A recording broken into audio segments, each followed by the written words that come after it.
The movie begins with Shrike's voice explaining a big event called the 60-Minute War. It was really bad and destroyed a lot of stuff. After that, the people left made big cities that move around and hunt smaller cities. There's a girl named Hester Shaw who lives in a moving town called Salzhaken. It's a small place in Bavaria, known for mining. One day, a huge city called London, which is like a predator, hunts down smaller towns for resources. The rich folks in London enjoy it like it's a game. Everyone in Salzhaken is scared, but Hester wants to confront London. She's determined to find a man named Thaddeus Valentine, who's important in London. When London captures Salzhaken, Hester's plan is set in motion. A young apprentice historian named Tom Natsworthy meets with Valentine's daughter, Catherine, at London's small museum filled with old gadgets like smartphones and toasters. Tom's boss, Chudley Pomeroy, sends him there to grab some technology. They watch a short video explaining that a dangerous weapon called Medusa caused the destruction during the 60-Minute War. Herbert Maliphant, the chief navigator, sends Tom away to a lower level of London, hoping to have a private chat with Catherine. However, Catherine ends up joining Tom on his journey instead. The people from Salzhaken are brought into London for processing. Valentine comes down to oversee things, and one of the guards hurts a man from Salzhaken. Hester gets closer to Valentine, and Tom sees this. He tries to warn Valentine, but Hester manages to stab him quickly. She reveals her face scar and says it's revenge for her mother, Pandora. Just as she's about to kill Valentine, Tom stops her. They end up at a waist chute, and Hester is about to jump when Tom grabs her wrist.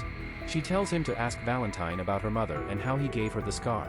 Then she lets go and falls down the chute. Valentine arrives just after, and Tom starts asking him questions. Instead of answering, Valentine pushes Tom down the chute. Kate and others arrive, and Valentine lies, saying Tom fell while fighting Hester. Kate notices another man, Bevis Pod, saw everything. Hester and Tom are left in an unfamiliar place. Hester takes Tom's money and knife from his pockets before leaving him behind. When Tom wakes up, he decides to follow Hester because he thinks they should stay together. However, Hester doesn't want him around. Soon after, they are found by scavengers who bring them to a town named Scuttlebug. Valentine talks to London's mayor, Magnus Crome, about his ideas for where to take London next. But Crome isn't sure about Valentine's plans because London follows the idea of municipal Darwinism.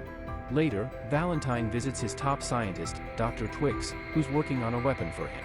She also suggests a way to deal with Hester. Kate finds Bevis and asks him what he saw. He's reluctant to tell her because he knows it might cause trouble, but he eventually admits that he saw her father push Tom down the chute. Bevis also reveals that Valentine is hiding something and is constructing something inside St. Paul's Cathedral. Together, they try to figure out a plan to get inside and uncover the truth. The people who take Hester and Tom seem friendly at first, but they end up locking them in a cell. Hester then shares with Tom how she lost her mother when she was 8. Valentine and Pandora, her mother, used to be good friends, and Valentine was always nice to Hester. But one day, Pandora and Valentine found something important that Pandora didn't want Valentine to have. They argued about it, and Valentine ended up hurting Pandora and Hester. He stabbed Pandora and cut Hester's face when she tried to help. Before she died, Pandora gave Hester a necklace with an eye symbol, and Hester managed to escape. Valentine visits an offshore prison to find Shrike, a half-cyborg, half-zombie creature with a past connection to Hester. Shrike is upset with Hester for breaking a promise, and he wants her dead. Valentine destroys the prison, setting Shrike free to hunt down Hester. Hester and Tom are taken to an auction in Rustwater where they're going to be sold as slaves.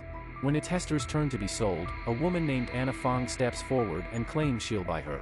The auctioneer knows Anna is wanted by London and has a reward on her head, but Anna kills the auctioneer and his men, freeing Hester and Tom.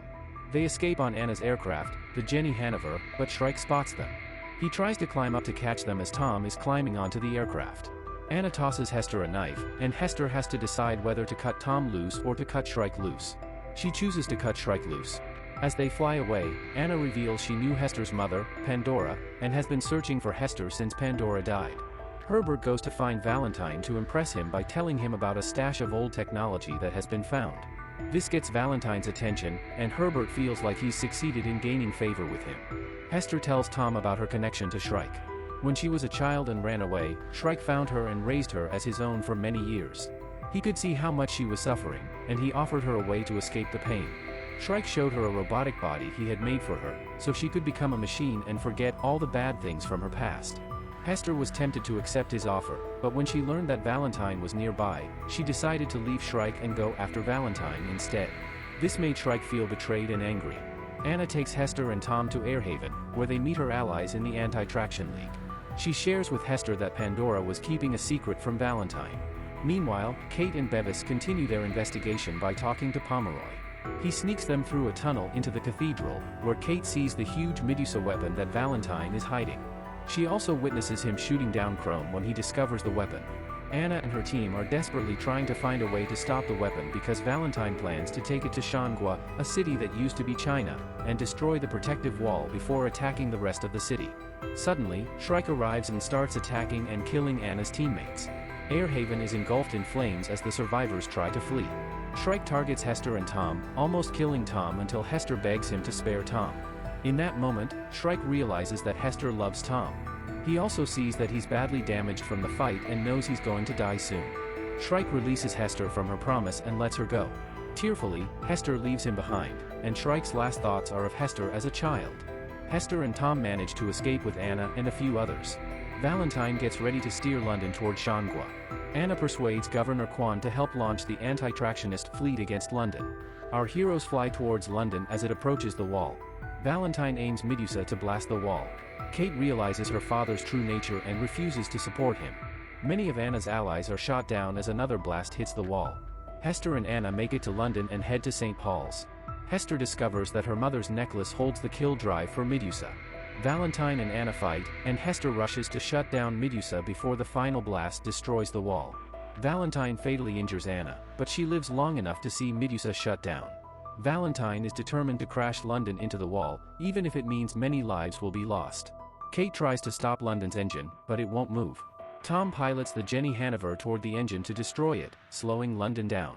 Valentine tries to escape on his own aircraft, but Hester follows him. He reveals to her that he's her father and that he loved Pandora, Hester's mother, before she died. When Hester has the chance to kill Valentine, she decides not to.